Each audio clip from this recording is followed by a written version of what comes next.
everyone, welcome back to my channel. In today's video, I am going to show you how to use the DG-IDB API with a GraphQL query to fetch gene-drug interactions data. So let's dive in. But first, let's see what is DG-IDB. DG-IDB is Drug Gene Interaction Database. It is a powerful resource for finding interactions between genes and drugs. Instead of traditional APIs, DG-IDB uses GraphQL query. Now let's see what is GraphQL query.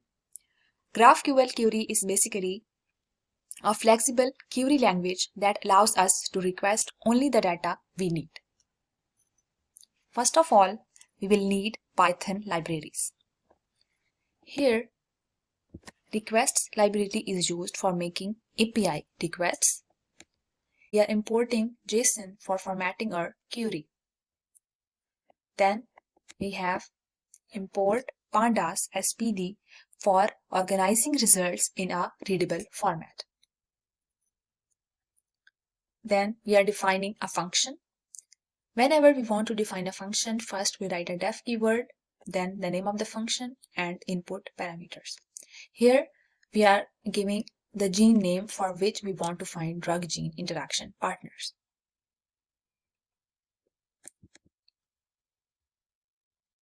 Here we define our GraphQL query as a string in Python. Here is how it looks. This is the query, and here we have defined genes. Genes field is basically part of the API we are querying. Then we have nodes. Inside nodes, we request name of each gene. Here it shows name of each gene. Then we have interactions. For each gene, we also want details about interactions with drugs.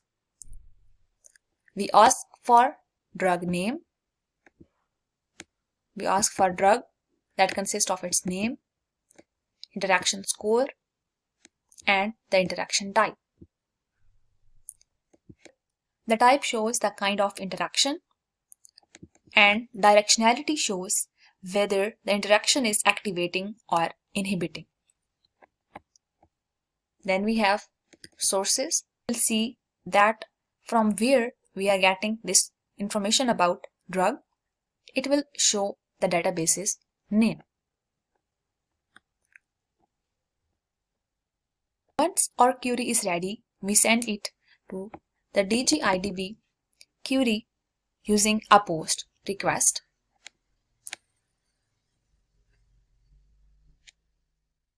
Here we are basically using POST request to send request to the DG-IDB API. Then we are defining a list. Here we will store all of the information of the drugs within this list.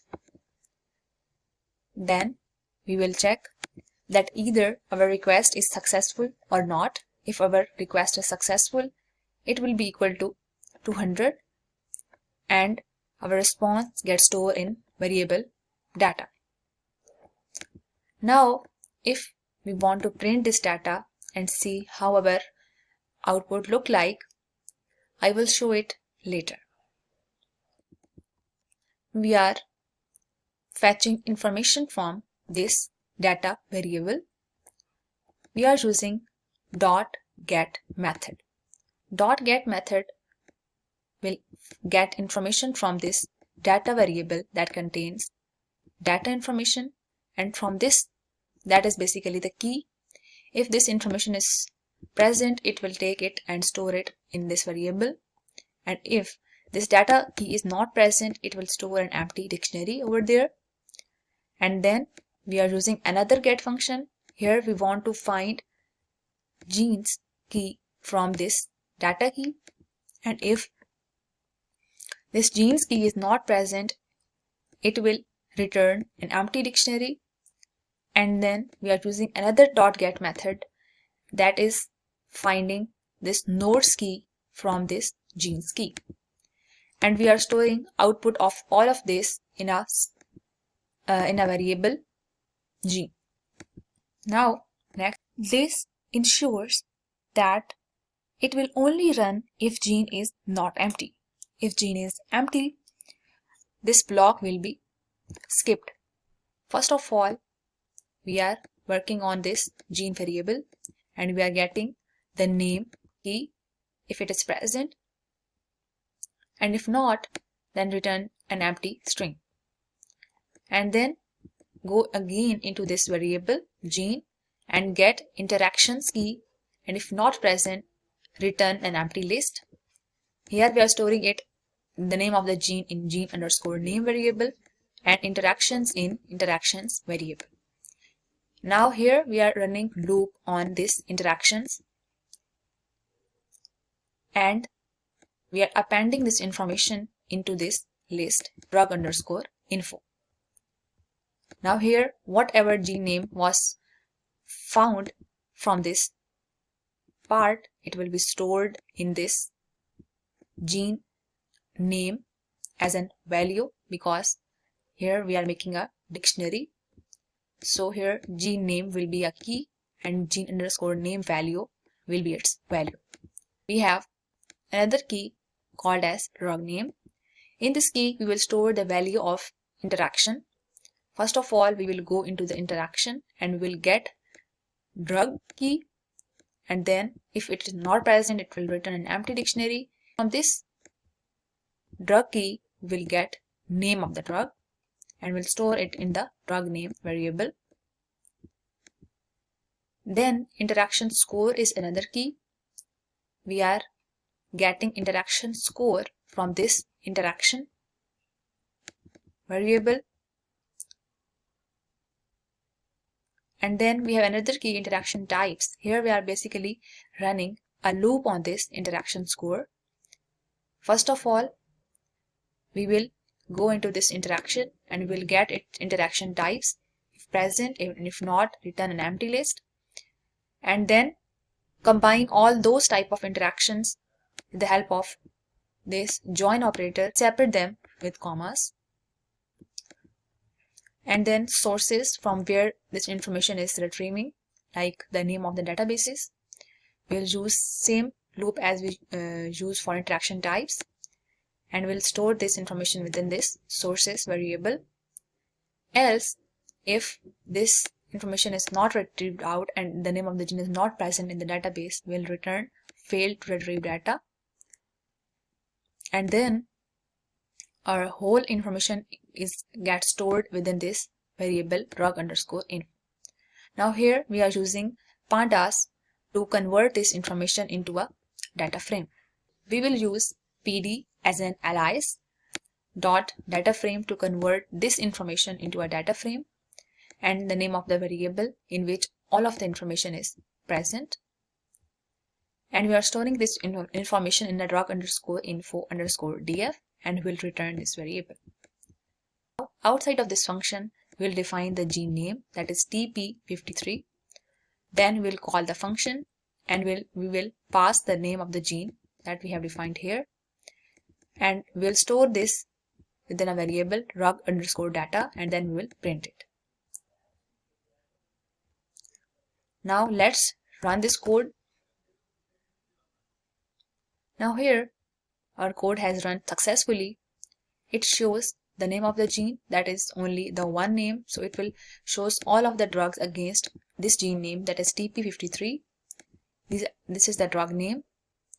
This is the interaction score that shows the strength of the interaction, and it will show interaction type, that either it is inhibitory or activating. Now here the name of the sources or the databases from where this information is retrieving. Now here if you want to save your file in a CSV format, you can check out my coming video on how to save file in a CSV format. You can check out my video in upcoming days.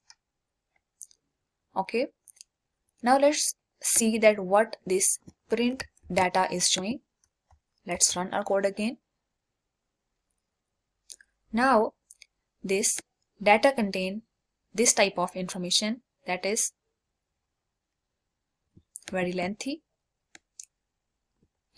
contain information in the form of a dictionary that contain a key, data that we have defined here. And then from this data, we are getting this genes key that we have defined here. We are getting this genes key from this data key because this is the key and this is the value stored within it. And then we are finding nodes from this genes key. Here it is. And then here from this gene variable, we are finding the name of the gene, that is TP53. And then interactions, that is this key, and this is the whole value that is stored within it. That's why we are running loop on this interactions to retrieve only the information that we want. And then from this interaction, we want to get drug, that is this key. And then from this drug, we want to find name of the drug, that is here. And then we want to find interaction score, that is here. And then interaction type. Now here there can be more than one interaction type, so that's why we are running loop on it and we are joining them with the help of a comma. Here the interaction type is none, so it is showing an empty list that we have defined here. And then sources,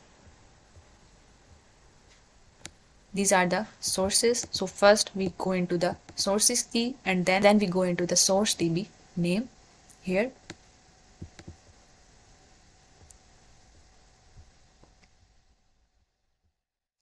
And now if we comment it out and we return only this drug info, now let's see how our information look like without data frame. We are printing this variable and let's comment it out so we can see our output in a clear format. So our information look like this within drug info. It is basically storing all of the information in the form of a list, and for each drug it is making a dictionary and storing its values that shows gene name, drug name, interaction score, interaction type, sources. So with the help of this data frame, we can convert our drug info into a data frame that gets stored in drug underscore info underscore df. So our data, our output gets more readable and more understandable. And that's it for this tutorial. If you have any queries, comment down below. Code file is shared on GitHub where you can check it out. Thank you so much for watching. I will see you in the next video.